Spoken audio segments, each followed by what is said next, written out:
So, what if one man claimed that Jesus Christ himself asked him to finish the job? Today, we're diving into the story of the Unification Church, a movement that kicked off with that exact incredible vision and ballooned into a global empire of faith, fortune, and you guessed it, a ton of controversy. Our story starts in a pretty bleak place, a refugee camp, right in the middle of the devastation of the Korean War. It's here that a really charismatic leader named Sun Myung-moon starts to gather his first followers, people who'd lost literally everything and were just desperate for some kind of new hope. But, and this is the wild part, from those incredibly humble beginnings, it exploded into this multi-billion-dollar global organization with massive political influence and a reputation that has had people arguing for decades. So, the big question is, how on earth does a movement born in a refugee camp get that big? And maybe even more important, what happens when its powerful, messianic founder is no longer around? To figure that out, we've got to go right back to the beginning. It really all starts with one person, the founder, Sun Myung-moon, and this single, incredibly powerful vision that he claimed was going to change the entire course of human history. So the story goes, it all began on a Korean mountainside. Moon was just 15 years old, and he claims that Jesus Christ personally appeared to him. And he didn't just appear, he gave him a mission, an unbelievable one, to finish the work of salvation that Jesus himself had left incomplete. Now, that vision became the absolute foundation for the church's holy book, the Divine Principle. And look, this wasn't just another take on the Bible, it was a total rewrite, all built on this incredibly audacious idea that humanity's salvation needed a brand new Messiah to finally get things right. Okay, so here's how that core idea works. The Divine Principle basically teaches that when Adam and Eve fell, they corrupted the entire human bloodline. So Jesus, who they call the second Adam, was supposed to fix this by getting married and starting a perfect family. But he was crucified before that could happen, cutting his mission short. That means a third Adam was needed, and it was prophesied he would show up in Korea to finally marry, have kids, and create a new, sinless lineage for all of us. And you guessed it, Sun Myung-moon claimed he was that third Adam. So, once you've got this powerful new theology, what's next? Well, you build an empire. Let's take a look at how that vision was turned into a massive globe-spanning organization. A huge turning point came in 1960 with Moon's marriage to Hak Ja-han. Now, this wasn't just a wedding. In the church, it was seen as a massive messianic event. Together, they became the true parents of all humankind, the very first true family that followers could be grafted onto to become part of this new, pure lineage. And that idea of the true family leads us to the church's most famous, and let's be honest, most controversial ritual, the blessing ceremony. The mass weddings. These are the images you've probably seen, and it wasn't just about getting married.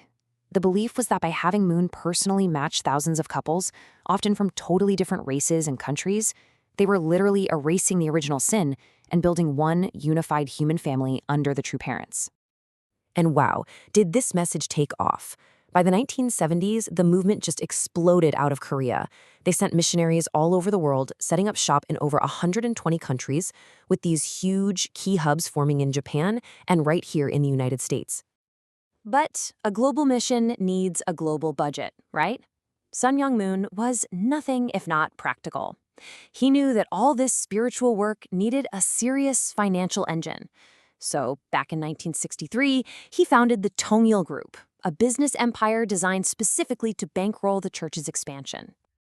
And when we talk about this empire, the scale is just staggering. We are not talking about a few small businesses. The Tongil Group became a multi-billion-dollar conglomerate.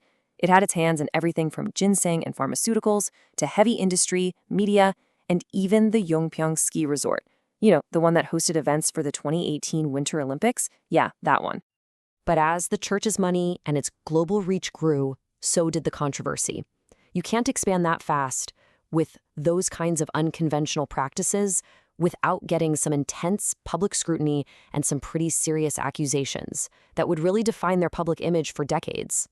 So you end up with this deeply polarized image. On one hand, the church is talking about world peace, family values, and bringing faiths together. But on the other hand, you have this constant storm of criticism.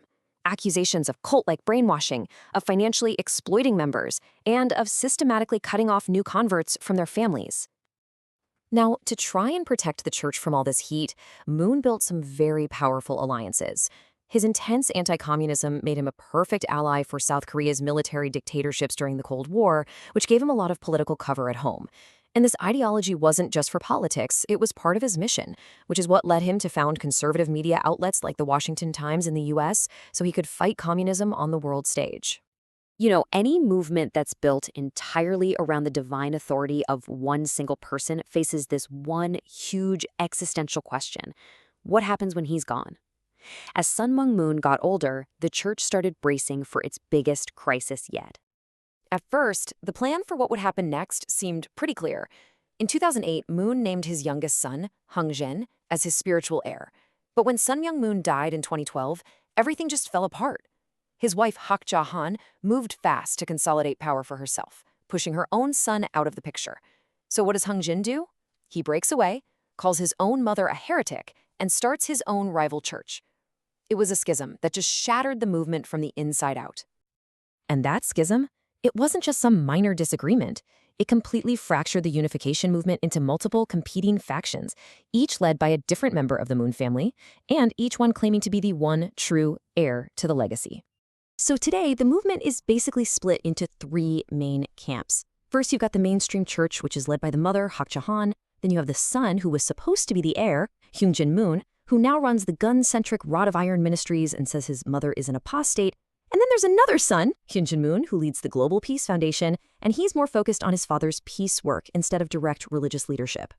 Now, at the very heart of this family feud is a massive change in theology. To cement her own power, Hak Ja-han started elevating her own status, eventually claiming that she is God's only begotten daughter and a co-equal Messiah, right up there with her husband. For her critics, and especially for her sons, this is just a profound betrayal of everything their father originally taught. So, what does the future look like? Well, the mainstream church is staring down a minefield of challenges. Its original members are getting older, and they're really struggling to keep the younger generations involved. That public cult label just refuses to go away. The massive question of who's going to succeed Hak Ja-han is looming, and it threatens even more division. And through it all, its very identity is being challenged by these breakaway groups led by the founder's own kids. It all boils down to one final critical question. The Unification Church was built entirely on the singular vision of one man, Sun Myung Moon. But now, with his own family and his legacy shattered into all these competing pieces, can the kingdom he built possibly survive?